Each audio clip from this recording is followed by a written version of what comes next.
I'm Susie Hess. And I'm Yehuda Price. This is Our Stories Matter. Harriet, Rabbi Mark, so glad for you to be here. When I was in jail myself, I remember hearing about your story, and I was thinking, Rabbi Mark's been in the same position as I, just thinking the way one thinks when they're in jail and dealing with how you have to be to survive in that particular environment, but then also trying to connect with the spirituality in that sort of environment is not necessarily the easiest thing to do. And then to see the whole Beit T'Shuvah story unfold, and I'll let you tell that in your own answers to the questions. But also, I wanted to bring something to the listeners to understand, like, how special Beit T'Shuvah is and how special you are to that. Is when I got out of jail after doing the 16 years, and I was like, Beit T'Shuvah, how do I connect with Beit T'Shuvah? Because it seems like, as far as Jewish organizations, they would have more of an understanding and maybe more of an acceptance of my particular experience. But how do I get connected? I'm at a halfway house. I don't know anything about it. And I sent out a random email to Beit T'Shuvah, and Harriet Rossetto, founder, clinical director, decides to personally respond to me. And that, to me, that's like, wow, like, who's me? I'm just your random ex-felon, current parolee on halfway house. You don't know me. I just started a Jewish conversion program. So, like, who am I, right? And then she invites me to meet with me, and connect with her. And I told her, like, look, I will eventually, I'm planning to enroll to get my bachelor's, but I want to be a master of social work because I know you're a social worker. Can I have a connection? Well, she's like, yeah, well, when you're doing your social work program, when that happens to be, for sure. But in the meantime, let's stay connected. And she connected me with Adam Siegel, who's the director of community development, and got me involved in dealing with progressive DAs. The concept was like totally foreign to me. I'm like, what, progressive DAs? It's an oxymoron, right? Aren't DAs like super tough on crime, lock people up? And so I actually ended up being involved with the District Attorney Accountability Coalition because of Harriet. They gave me a grant for research and all of that. And then it came full circle that I was able to, let me go back real quick. So she had Adam Siegel randomly meeting me at Starbucks or whatever for no real reason. It wasn't like, just to stay connected, and she believed in whatever, she just believed in me, right? And when I was able to actually enroll at the USC social work program, she became my, clinical supervisor, right? And so it's been amazing. And I graduated, and she's still my clinical supervisor because I can't leave Beit T'Shuvah. I can't leave Harriet alone. So that's just the little, to let people know, like, how special Beit T'Shuvah is, Harriet, Rabbi Mark, and they're going to tell you about, what they do, what Beit T'Shuvahs do, their relationship, how everything came to be. And I'm just so grateful that you allow yourself to be, the example of you reaching out to me personally without knowing me. I think that's what Beit T'Shuvah is about. At least that's what it was founded on. And I think those are the sort of principles and the spirit that animates what Beit T'Shuvah is about and that mission. And thank you for continuing to be accessible to, people like us and listeners that get to hear your story and know what social work's about. And I will end this because I want to get to you, to hear directly from you, is that even hearing from the dean of USC and hearing about so many people from social workers at USC after hearing you speak at the Unchained Scholars meeting for USC, like, they feel like inspired, like, oh, that's what social work was about. I kind of forgot. I was, getting caught up with all these theories and all this academic work, and you brought it to the heart and soul of it. And it left an impression on people. So thank you so much. So without further ado, we'll get into the questions. So Yehuda, I would just like to correct something you said. Okay. The spirit of Beit T'Shuvah is that everybody is like us. There's no people like us. We're all people. We're all humans. Harriet speaks about the brokenness of every human being. And even she's called the Torah, the big book of Jewish recovery from the human condition of brokenness. So we are all, we're all human. We all have our stuff. And there is no people like us. We don't, like Father Greg says, no more, erase the margins. we're all kinfolk, radical kinfolk. And my friend Mark, Pastor Mark Whitlock, like he says, we're all kin under the skin. And the more we promote that idea, the more this is going to happen. So, and we'll bring it to be. I had a different response to Yehuda, but you didn't give me an opportunity and you just jumped right in. So what I wanted to say was, you thought, wow, who am I? I was thrilled to have somebody reach out to me, because I still suffer from, hey, who am I that anybody would want to reach out to me? And so I was delighted to respond, because that's important to me, that people want to reach out to me. So, and Beit T'Shuvah is founded on a personal relationship. For the 32 years that I was there, and the 30 years that I was actually involved in running it, everybody had we had an open door policy where every person was able to walk into Harriet's office, my office, Elaine Breslow, blessed memory, any upper staff, and just hang out, because why not? We're all humans. And we called our brand of recovery relational recovery, because it was all built on relationships. And as you've heard me say, soul to soul, not role to role relationships. And so Yehuda Omar Price then reached out as a human being, wrote a hell of a good letter too, I must say. And a human heard that, and a human responded. So I right here it says to tell our love story. So I would like to start with that, if that's okay. Yes, please. I don't think people realize how amazing of a love story it is. So please let us know. And I want to say, just to jump in, when I heard you both and then interviewed you, Harriet, I was like, this is the most beautiful love story I think I've ever heard. And really? So when I was thinking of all the people to interview, I tell Yehuda this all the time. When I was thinking of the people to interview, and I was like, what would their title be? I'm like, oh, healing through love. I mean, the love for each other, the love of your work. I mean, there's just so much love. And I mean, when I grew up, I want to be like you. So I'm super excited for others to hear your love story too.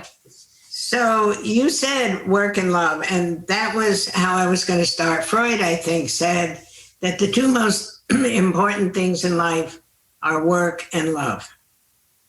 And my girlhood dreams were always to find a way to put those together, to find work I loved and to find a love to work with. I was always jealous of couples that went on anthropological digs together and worked together. And I couldn't find that until 33 years ago, because I was always looking for love and work in all the wrong places. And the reason for that was that I had an inner battle going on, and the parts of myself were very contradictory. I was a nice Jewish girl, but I like bad boys, felons particularly. I wanted to save the world, but I also sometimes couldn't get out of bed. I wanted to get married and live happily ever after in the suburbs with 2.5 children, like all the other people my age. But I was a bohemian and a hippie and a rebel, and I didn't fit in anywhere. And you fucked around. And I fucked around, and I always felt like a misfit. And I couldn't get it right. And I had a few husbands, and I just couldn't find that sense of connection. And then I reached the bottom 35 years ago or so. 37 years ago, my kid had gone off to college. I couldn't see any more reason to live. And so I thought about ending it, about killing myself. And I had a good friend who had gone to see this metaphysician, a woman named Janet Levy, who said she worked miracles. And I thought that was kind of hokey. I didn't believe in miracles. I didn't believe really in anything. I had no sense of spirituality, no higher power. But I trusted this woman. And so I went to see this Janet Levy, and she said, well, what is it you want, my dear? And I said, that's my problem. I don't know what I want. What I want is I want to know what I want. And she said, do you pray? I said, no, I don't pray. I'm an intellectual Jew. We don't pray. And she said, I'm going to pray for you. Father of the universe, take this woman by the hand and guide her to her rightful work. She knows she wants to make a difference in the world, but she doesn't know how. And you just pay attention, she said to me. So I was unemployed. I thought that was all pretty hokey, but hey, when the want ads came that Sunday, I had left social work. I wanted to make a fortune in Orange County, and that didn't work either. But something said to me, something I now acknowledge is the still small voice. Why don't you see what social work has to offer? And there was this tiny little ad on the page, and it said, person of Jewish background and culture to work with Jewish criminal offenders, master of social work required. So it was a moment that still gives me chills, because it was like, oh my God, this shit works. This woman prayed for me to find my rightful work. Nice Jewish girl, likes bad boys, work with Jewish offenders. Is that not a miracle? And so I decided to believe at that moment that there was some higher calling, that was not a coincidence, that this woman had prayed for me to find my rightful work. And there was nobody better suited to work with Jewish criminal offenders than me. So. And that proved to be true. And that really did. Because I felt like I was a translator, that inside I was an outlaw. And outside I could pass for sort of normal. I looked okay. I knew how to dress. I had a good vocabulary. And that I could relate to the people behind bars and help them to see that we were one, that I was no different, that they were me and I was them. And together we could find wholeness, that I would look for a way to heal my inner brokenness. And in doing so, I would help the people who are behind bars to help heal their inner brokenness. And I was hooked from day one. I was fascinated by the people I was meeting who were decent, good people who did terrible things. And they were kind and generous and interesting and smart, and I loved them. And then I would hear their stories of what they had done and try to put together how two such opposite energies could exist in one body. But I saw in them myself, I saw my own split. I saw a nice Jewish girl likes bad boys. Girl wants to be thin, who eats compulsively. Girl who thinks she's an intellectual, who reads the True Inquirer and true crime novels compulsively.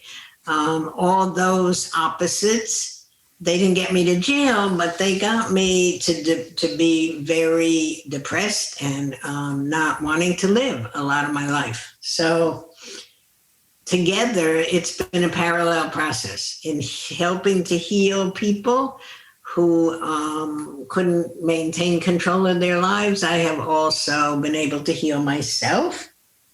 And then I found a Jewish bad boy in prison who was the rabbi's inmate clerk. And when they called to ask me to come and talk about this Beit T'Shuvah place, I went. And Mark and I hated each other on sight. But in leaving that day... Wait, did you say you hated each other on sight? Hated each other on sight. Yes. She was standoffish, snobbish, sarcastic, and not open to any kind of quiet suggestions. And he was arrogant and abrasive and attacking and judgmental. And so it was. But, in retrospect, that's probably why it worked, because all the ones that didn't work, I always fell in love with immediately. Mm-hmm. So I think that was a good sign, actually. So I challenged him. I said, if you're so smart ass, when you get out of here, come help me, because I'm out here doing it while you're laying around in here. And then one day he showed up and he said, hey, remember me? I'm here to help. Right. So I also had a spiritual awakening. It was when I was in prison. And my first wife said, what bail bondsman, when I was arrested, not in prison, I was in jail. What bail bondsman do you want me to call? I said, don't call anyone. The man upstairs is trying to tell me something and I have to sit here till I can figure it out. This was in December of 1986. I still don't know where those words came from. They were not in my ken. They were absolutely an ecstatic experience that was my spiritual awakening. And I followed it through. My brother's been a rabbi since 1975. And I called him and I said, send me a chumash and a siddur, a Torah and a prayer book. And I started to study. I studied with the prison rabbi, Mel Silverman, blessed memory. And I kept reading and I saw myself in it. I read something by Rabbi Heschel that said I had to immerse myself in the text. So I saw myself as Adam. I understood the Garden of Eden story on a whole different level. God goes out, Ayeka, where are you? And Adam says, I'm hiding. And I cried in a prison cell in Chino, California. I started to wail because I realized how long I'd been hiding, how many people had said, where are you? How many times people had called out to me, how many messengers God sent, and I hid from them all. At the same time, I got a letter from my daughter, who was 6.5 years old. Dear Daddy, I hate you. You're a part of me. When you're in jail, part of me's in jail. I didn't do anything to be in jail. Love, Heather. Wow. That is a verbatim from 1987. How old was she when she wrote that? 6.5 years old. Oh my gosh. My daughter's brilliant. Yeah. And so then I got out on my birthday in 1988 to the reentry. And they wouldn't let me go to work as a traveling salesman, and they wouldn't let me sell cars. And I don't know why, but everybody that I went to, every retail operation I went to that I spoke about my record, which is a 5-page rap sheet, none of them want to hire me to be near their cash register, and I couldn't figure it out. And I have been talking with somebody from the Jewish Committee for Personal Service, which was the parent organization, the child of Gateways Hospital, and the parent of Beit T'Shuvah. And I showed up there and I said to Harriet, I said, okay, I'm here. And we immediately started talking. So our love story begins with the love of Judaism, of recovery, of God, and of spirit. Yeah, and Mark adopted Beit T'Shuvah, which was my child. And it's been our child for 33 years. We have worked together. We're married for 30 years, which somebody told me if you work together, it's really 60 years. Right. And we fight over the children. But we have sustained our shared mission for 30 years. And here's the other friggin' irony, you finally find a Jewish bad boy and then he becomes a rabbi. So he was ordained in 2000. And that was a whole nother story, that I was then a Rebbitzin, which for a rebellious, anti-religious girl was a whole shift of perception. Also, we almost got divorced because after he became a rabbi, they told me I had to be kosher. And I said, I'm not giving up fried calamari. I'll give you up first. So. But I guess, this question about our love story and the Jewish jail lady and holy thief. The holy thief comes from a story that Rabbi Ed Feinstein Tell that story. talked at my ordination. Now, the rabbi presenting was only supposed to talk for 2 minutes. Rabbi Feinstein, who's my best friend, says, there was a man who was a thief in the town of Beit T'Shuvah, and he was a thief all of his life. He dies. He did not go to heaven. He's standing in line in front of Satan, waiting for his final decree. And underneath the table where Satan sat, he sees a bag labeled Sins of the Children of Israel.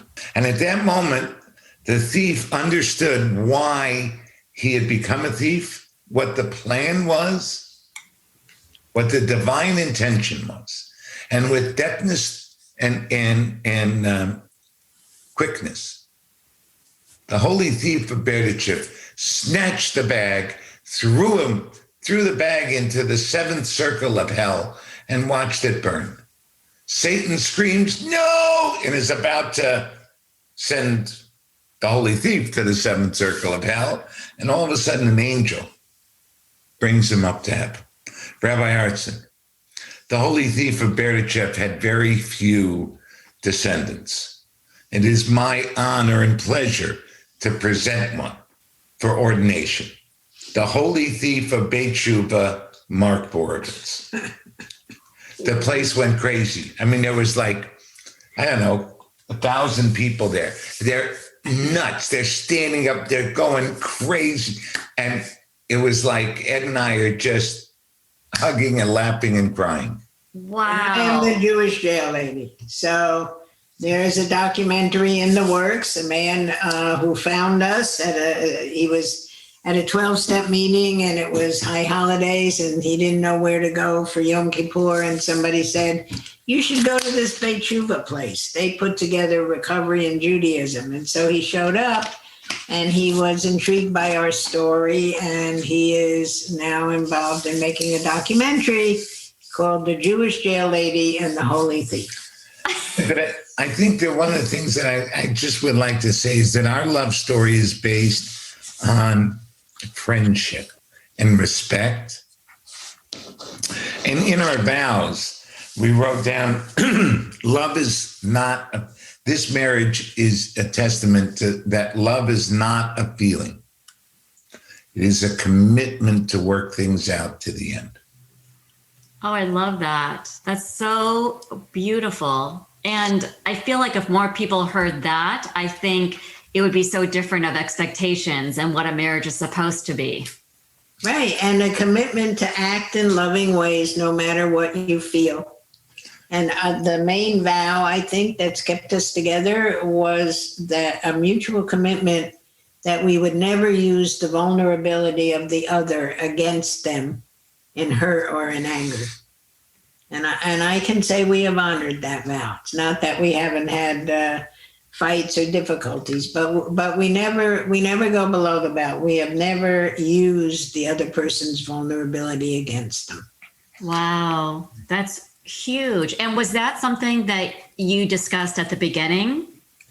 Oh, yeah. Yeah, we were prepared for marriage by a rabbi we were both learning with at the time, who taught us some very important things. And the other one was that he said that you should never, your mate should never be your primary source of emotional support, which was a very new idea to me. Well, what he said was, actually, if you don't mind, that you couldn't be my spiritual friend, my chaber, because if I wanted to say, I want to kill the bitch, it was not a good idea to say that to you.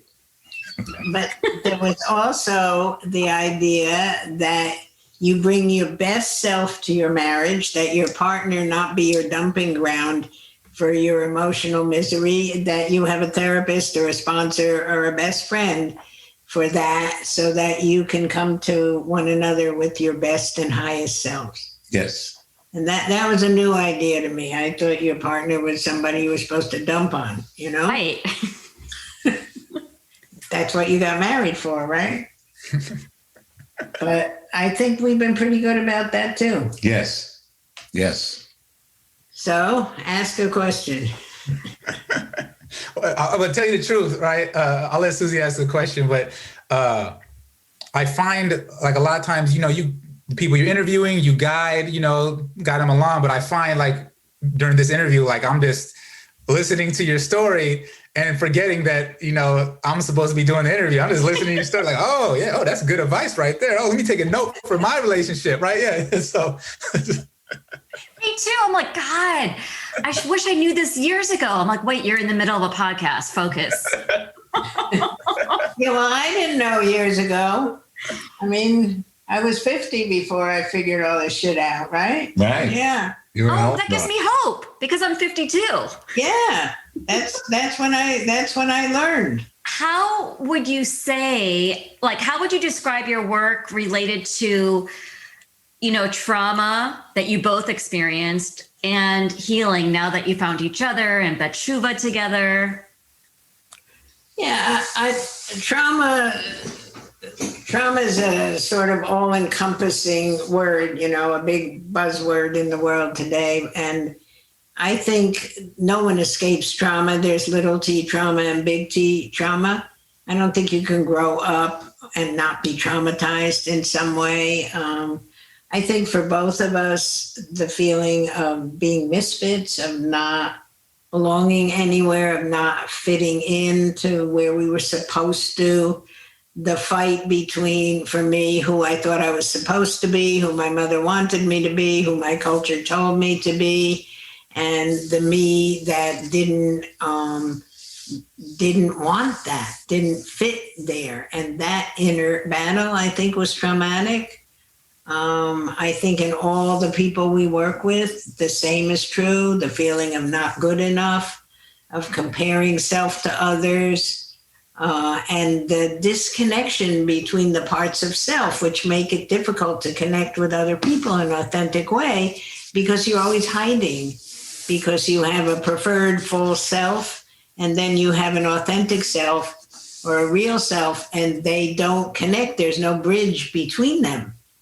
And so when you can't connect your intentions with your actions, that continually leads to a sense of failure. And I think that's the trauma that most of our people experience. You want to add? Yeah, I think so. Being locked up is traumatic. Not that I didn't deserve to be. I mean, I want to be very clear about that. And, the first trauma I think about is, I think it was 7.5 years old. And my father was as I was walking home from school, my father was being wheeled out of the house on a stretcher. And, no, I'm sorry, I was 9. And this was his second, third heart attack. And my father was always this great big man to me. And he looked so small on that stretcher. And he was underneath a red blanket. And I ran up to him and I was crying, "Daddy, Daddy." And he said, "I'll be okay." And I believed him. But I didn't, because I was always afraid after that. And I can't speak to physical trauma because I really didn't have that. I can speak to the trauma that Harriet was speaking about. And we are always experiencing traumas. When there's a loss, it's traumatic. And I mean, we've been going through it for this last year because of me being me at Beit T'Shuvah, that was no longer accepted. And I've kind of been told that, we love you, Mark, but you're too big of a liability. So stay away. And losing my place in a place that I helped to build, it's been very difficult for both of us. And the healing comes from connection. Healing comes from the validation and the connection with other people. The amount of people that stopped talking to us, stopped talking to me at least, was really surprising.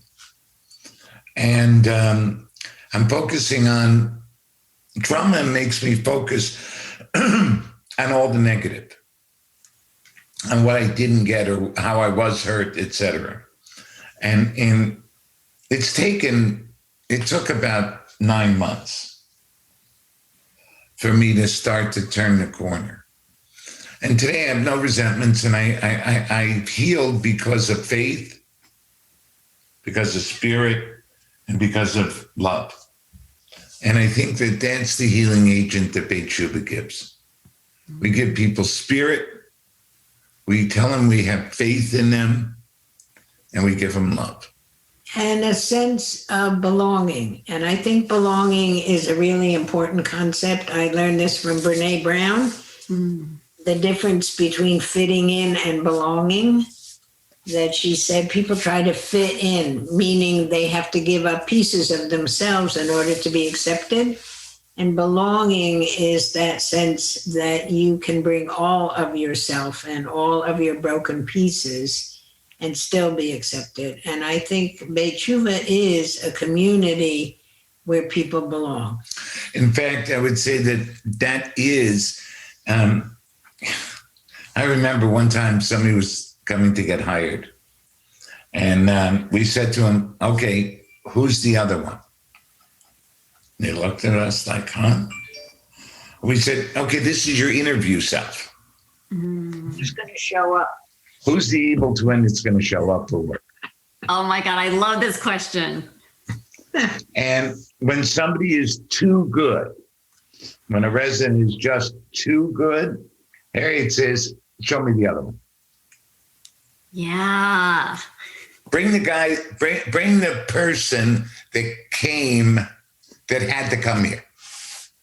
Yeah. I thought you were going to say when people came to interview and said, I have a record, and we would say, oh, good, you're hired, you know?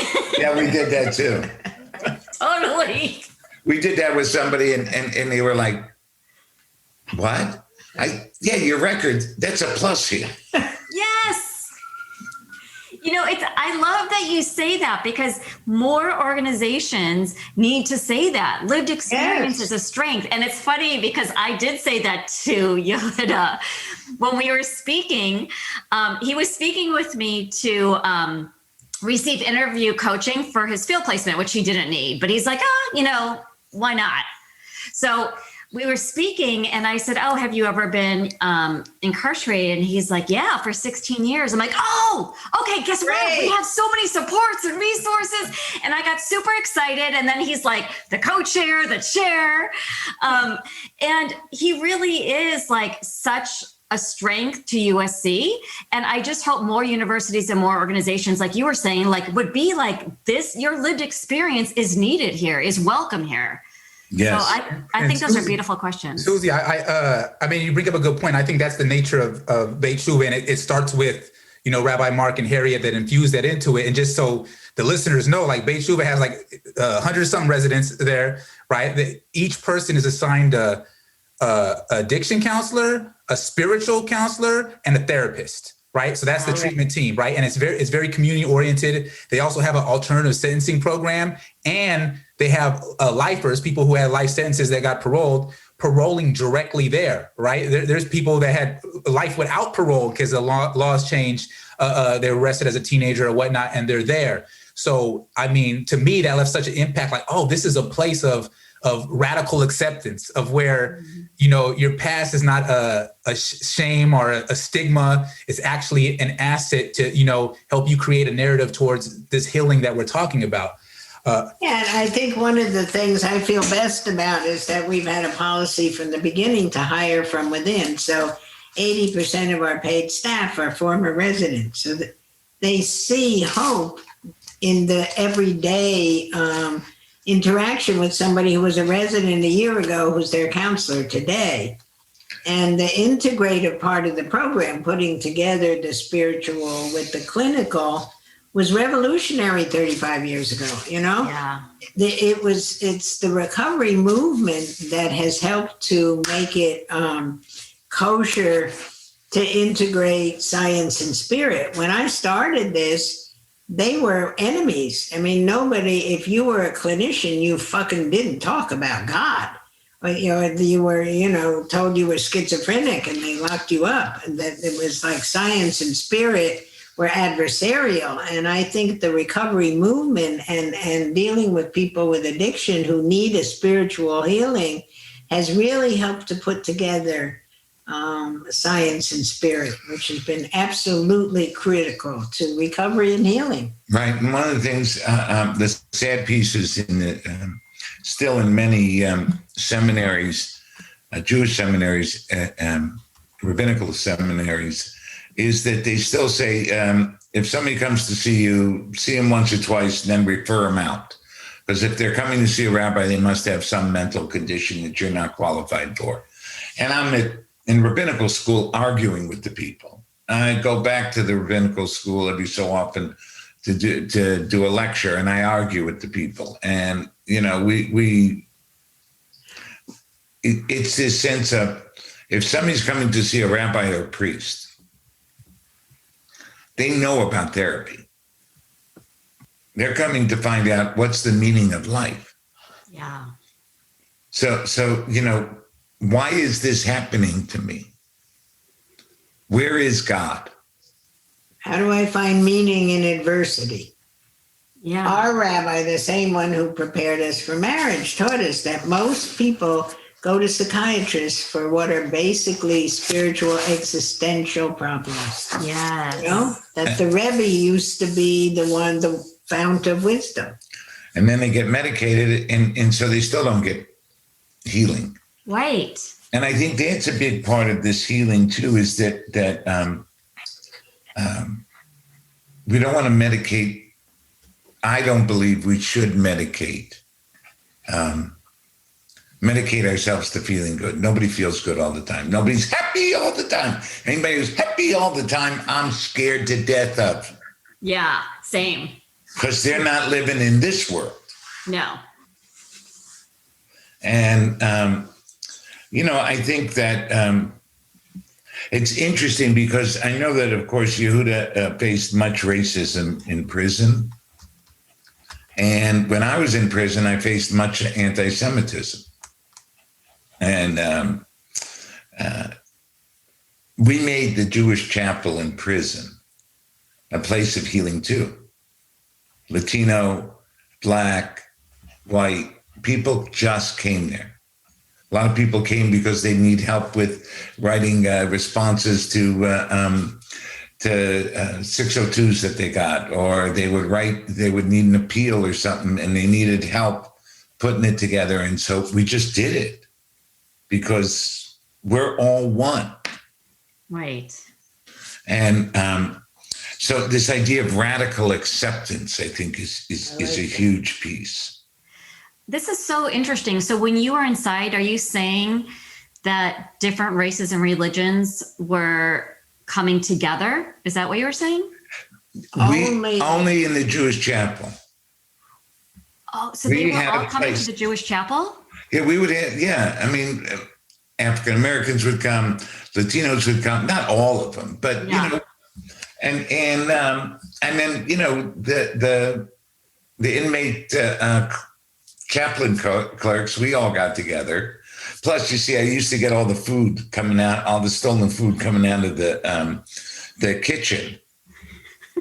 And then I distributed it to the Muslim clerk, the Christian clerk, and the Catholic clerk.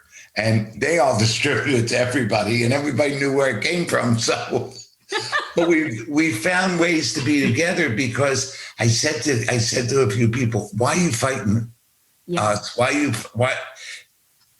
It's the man that wants us at each other's throat. We got to come together." Yeah. And so, that whole sense of how do you set up that kind of a healing? Right. And it was crazy in prison. Let me tell you, I mean, Don't. I got stories. Don't. I bet. And Yehuda's smiling big time. Yeah. I mean, what he's talking about, he's speaking to a lot of truths. So I was a Jewish chapel clerk for Rabbi Lon Moskowitz when I was at CMC. So there is that unifying thing that the Jewish chapel, for whatever the reasons are, and I'm sure there's several layers to that somehow people would go in there. A lot of it was for just self-discovery, interest, whatever. And it was just like a unifying experience. There's not really judgment. Nobody's really saying, are you Jewish enough or this, anything like that. It's kind of like, we're all locked up. We all have this particular experience and we're just searching. Right. And this is a place of essentially radical acceptance, though we didn't have a name for it or a particular framework we were putting in like that. Right. So it totally resonates with me what he's saying, and this challenges. You're doing all this in a challenge of a racialized environment that is this outside world. We call them the streets, so to speak. I mean, obviously, there's all sorts of challenges on the racial front, but for us, that was literally what defined our life. It was within a racial framework, everything, where you just had to analyze how. Your actions are they accepted? Are they going to cause problems, vis-a-vis another race, this and that? And if there's problems on the yard between race, are you obligated to do stuff? So within that, to find that little oasis, so to speak, in the Jewish chapel, it's very meaningful. And it speaks to Beit T'Shuvah's work about meaning and purpose at the end of the day. And these existential questions are what people are really looking for, and not just medication or a quick, easy solution that avoids these sort of tough conversations and this tough process. Yeah, I think that's why that quest for meaning and purpose, we changed our tagline some years ago from healing addiction to recover your passion, discover your purpose. That if people give up drugs or alcohol or gambling or the thing that has soothed them, that has given them some sense of why they should get up in the morning, and you don't find something to fill that void. Somebody referred to it the other day as having an empty tank, that if you don't fill it with something that provides you with a sense of meaning and purpose, it's almost impossible to stay sober. And so we created a whole menu of activities and programs to help people find passion and purpose. We have a graphic design and marketing company on site, trains interns, does all the print work for Beit T'Shuvah and sells it to other organizations. Maybe you want to hire them. They do web design and marketing and videography. We have a thrift store. We hire people in maintenance, in the kitchen. We have a music department where we have our own publishing company and all sorts of things. I just want to go back for 1 minute because at Passover time in the joint, we invited everybody. I mean, number one, the state paid for it, so it was cool. Number two, everybody knew that the food was better, so that was cool. Yeah. But it was a coming together. And the whole thing was, how do we get free even while we're in prison?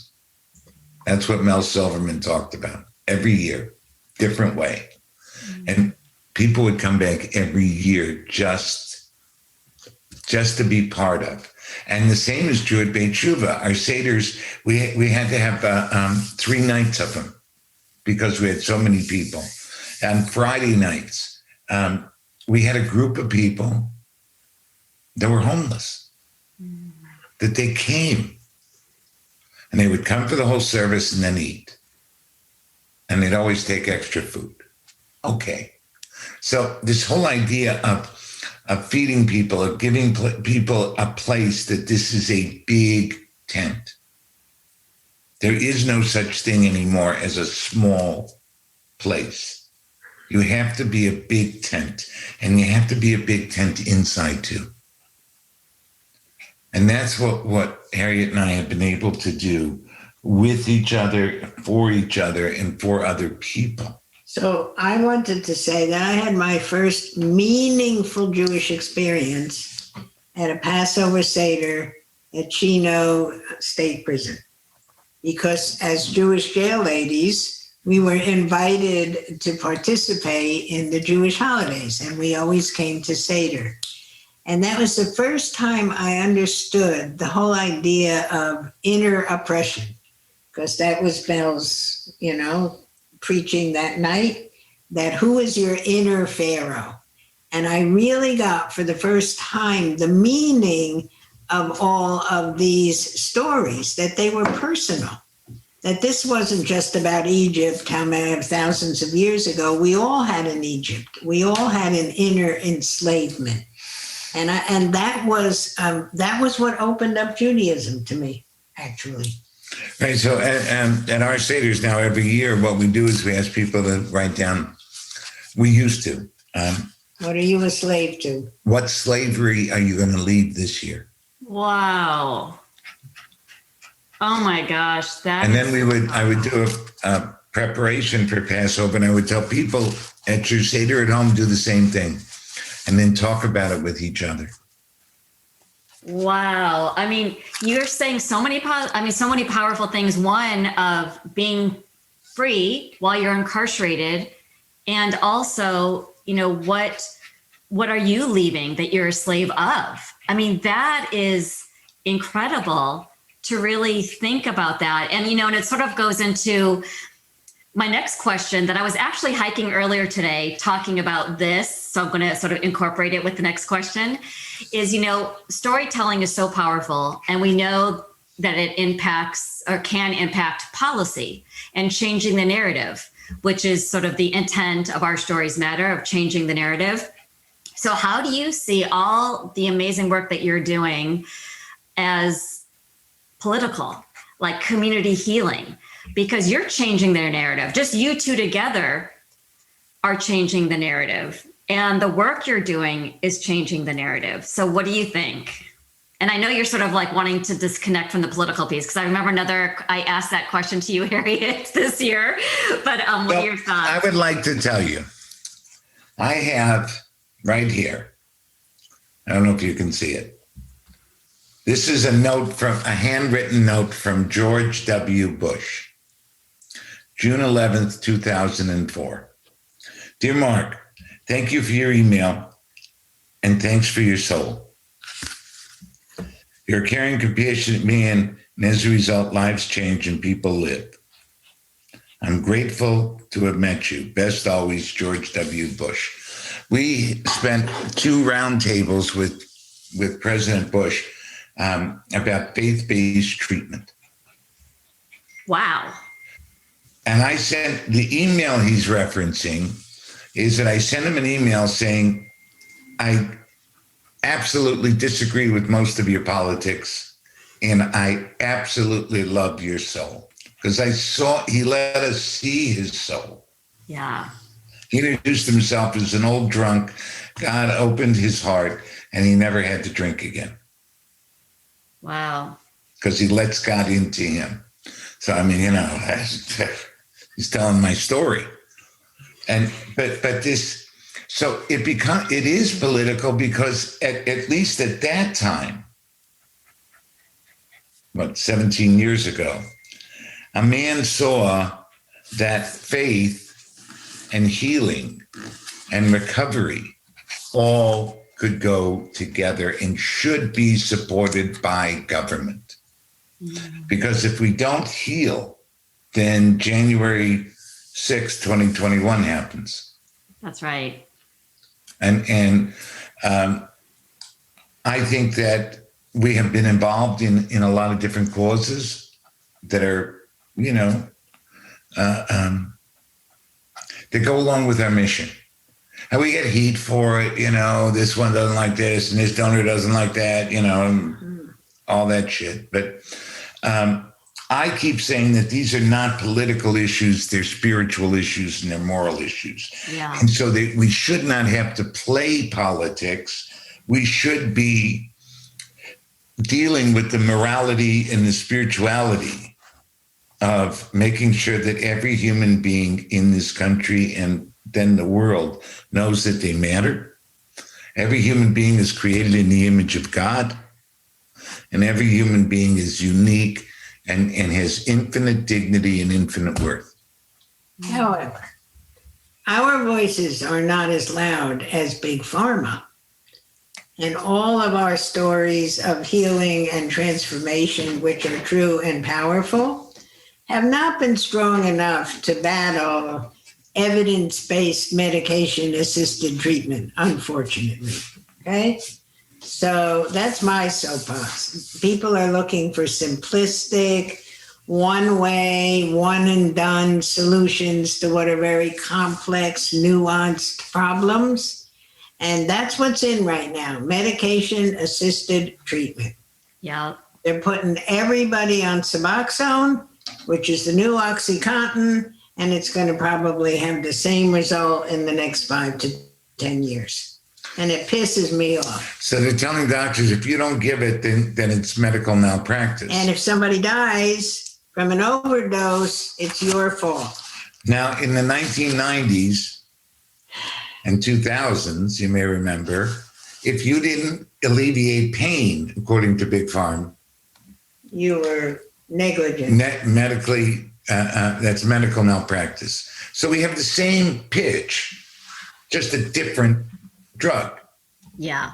And once you call it evidence-based, Then everybody goes, ooh. then they only pay you if you do it. And so anyway. Well, it's interesting because that is sort of what I brought up actually this week at USC, of the importance of community-based intervention, not evidence-based intervention. And that's Yes. what you both are doing, is what are the needs of the community, not what we're going to get the funding for. I mean, evidence-based, you need funding to even become evidence-based. And then again, they don't even have an anti-racist lens through it. But see, what we're doing Evidence-based is all racist. is Yes. one soul at a time. And people want scalable solutions. They don't want interpersonal, personal, one soul at a time change. Well, right, because you see, Nobody makes money off with that. this grand solution, I can ignore your humanity. Yes. Whoa. That's If I powerful. ignore your humanity, so you're just your object. vehicle, an object. Yes. So Yeah, what it's- you're talking about, Susie, of course, is Buber's I Thou. The community, being in community brings God in. That's so beautiful and so powerful. And I think many organizations and universities who are teaching social workers, for example, need to incorporate that. Yeah, I mean, you both are it's so alive what you both are doing. And Yehuda, is just amazing because it's the same thing, like you said, people who are receiving services and then come back as interns or employees. That's what it's all about. And for me, having my domestic violence personal history and then being in the domestic violence field for 20 years, I found purpose. Like there was purpose in what I went through because now I'm much more attuned and connected. And that's sort of where I feel my energy, which is what, I see with both of you and with Yehuda. My big high this year is that 3 former Beit T'Shuvah graduates are now interning, doing their clinical internships at Beit T'Shuvah this year. And I get to supervise 2 of them. Baruch Hashem. Baruch Hashem. Yeah, that's a Baruch Hashem. Your insight. So I was, I'm gonna be mindful of your time, and I was gonna close with the closing questions, but you get experts in this field with, I don't want to. I want to get as much insight. So I have one more question related directly before we close out, related directly to what you've been speaking about, and I just want to know, as what is your experience of this pandemic being? How has it caused you to radically imagine in ways that you have not before? Like, how's the residents responded to it? How's the staff? Whatever your insight is with this pandemic, I would love to hear it. Yeah, well, I'll say that we are treating 2 deadly diseases, addiction and COVID. And what is safe and what is good treatment for COVID is disastrous to treatment for recovery, because recovery requires community and connection. And for the safety of protection against COVID, people have been living in isolation and quarantine. And it has been a really difficult balance to keep people safe and help them to recover through connection. And I think the blessing, the disguised blessing, is that deprived of all the distractions of the world, people have been forced to enter their inner world in different ways and to pay more attention to their insides, to this healing that has to take place in the contradictory parts of themselves. And they have had to find ways to tolerate being in quarantine, which I think has fostered a certain kind of resilience. Yeah, I think that it's also, by the way, led to a dramatic increase in drug overdose deaths, I have to say. And I think that it's also led to increased gambling, online gambling, et cetera. For me, what I keep hearing from people at Beit T'Shuvah, from staff at Beit T'Shuvah, is when I do a training with them, I said, what do you guys need? And they said, you back. Because a lot of the spirit, because of this, that energy. I mean, Harriet, when she walks in, it's like pumping oxygen into the place. And you know, it's a really big thing. And seeing all the people that, seeing people that this year have died, I want to say needlessly, but that's not the right word, but that they've died because they couldn't get the care that they needed. Yeah. And that is criminal to me. Yeah. I mean, you know, Yehuda and I are both criminals, but we're criminal punks compared to the people in charge who perpetrate crime on us, criminal acts every single day. And I think that the government should be held responsible for not telling us the truth a year ago. Yeah. And I think that the other thing, though, that I have to say is that the Zoom has allowed people from all over to join. And that's a big difference. And I think that one of the things that addicts have to learn is how to live with uncertainty, how to live day at a time. And I think on some strange level, the world is having to learn that now. And so maybe our people are more in tune with what everyone is experiencing than they've ever been before. That the separation of us and them, I think, is diminishing in some way, because we all are having to deal with uncertainty and anxiety and living in the moment, like addicts have to learn to live. Right. So I was talking to somebody, how are you? I'm great. How can you be great? We're in the midst of this pandemic. I said, yeah, but you got to understand something. I've been powerless for 30 years. I got 32 years of powerlessness. So, okay, this is just another thing I'm powerless over. And for this person, who's a high-powered business person, it was revolutionary. He started to laugh at me. He said, oh my God, I forgot who I was talking to. Right. And then he says, teach me powerlessness. Wow. I think there's going to be a shift. Yeah. I think people are going to know what's important. And may they keep remembering. People forget very quickly. Yes. You know, to hang on to that sense of what matters, because I think all of us have had to get to that level of what really matters in my life. And that brings us back, I think, to where we began. Love and connection is what really matters. Oh, Yeah. I feel like that's going to be my new mantra. And, just what you were saying, Rabbi Mark, I was talking to someone who was incarcerated, and I said to him, how are you feeling about the pandemic? And he's like, my life has been a pandemic. Okay, right. And I was like, that actually is inspiring for me, because it gives me a whole new thought about, hey, I have Wi-Fi, I have a cell phone. I mean, that's not contraband, so I'm not really afraid. I have food, I have Netflix, so it does give me much more gratitude knowing what I do have. So, I tell him that a lot, just because to him, he's like, this has been my life. Right. People live in solitary confinement for years and years and years. Right. So look people have been listening. They hear about the amazing work, your own personal stories.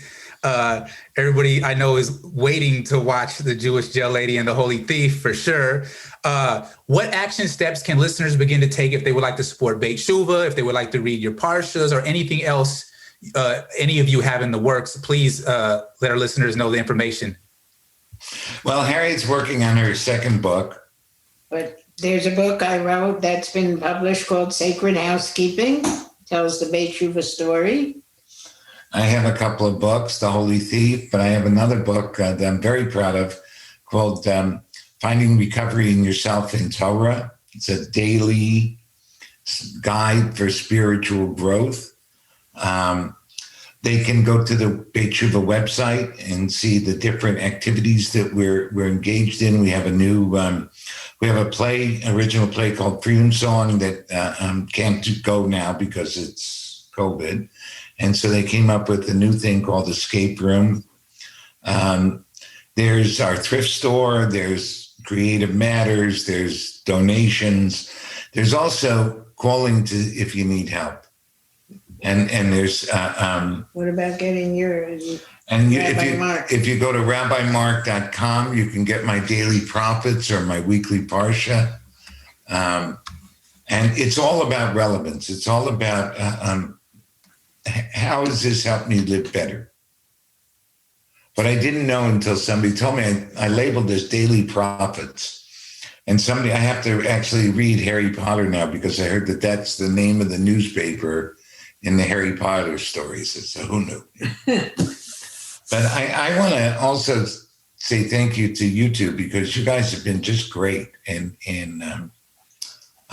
this has been wonderful. It's really been interesting to tell the story through this lens, wouldn't you say? Yeah, absolutely. And every time we get to tell it, we relive it. And so that's very energizing. And relearn. And relearn. And learn anew. So. You both are just beautiful. It's the most beautiful love story. I'm telling everyone. I say this to you, I'm like, and you and your wife are like the next favorite love story of mine. But yeah, we are super excited. We're going to put your books, all the information about Beit T'Shuvah, of course, the Jewish Jail Lady and the Holy Thief in our newsletter. And also when we go live, we'll let folks know. But we're so grateful for all of your time, and your love is super inspiring. And yeah, again, I still hope to grow up and be like you, Harriet. So I hope you find your love too, Susie. I do too. Thank you. Thank you, guys. Yehuda, as always, thank you. We're a love story too, Yehuda. Thank you for everything you've meant to me, and thank you everything that you've meant to all the other countless souls that you've impacted. And that's something that, you can't put a price on. It's just priceless what you've done in this world with your life, and I appreciate it. So thank you. Okay. Stay safe. Bye. Bye, everyone. We'd like to thank our listeners, and special thanks to Arts in Action, part of USC Visions and Voices, the Arts and Humanities Initiative, for their generous support. Arts in Action, part of USC Visions and Voices, plants seeds for positive social change by activating intensive art projects between community partners, students, and faculty. Today's episode is written and produced by Susie Hess and Yehuda Price. Today's music is co-written and produced by Yehuda Price, utilizing a contraband cell phone while in prison. Our Stories Matter is brought to you by Trauma Informed LA. Check us out on Facebook and Instagram at Our Stories Matter and our website at traumainformedla.org. Please give us 5 stars on iTunes so more folks can have access and donate to traumainformedla.org so we can keep recording and healing through our storytelling episodes. Life is the life we live. Modern day slavery pursuing cheddar. Life is the life we live. Whips and chains trying to duck the 12th letter. Mamas tell us be good, obey mass, so don't be like daddy all in the hood, okay, bastard.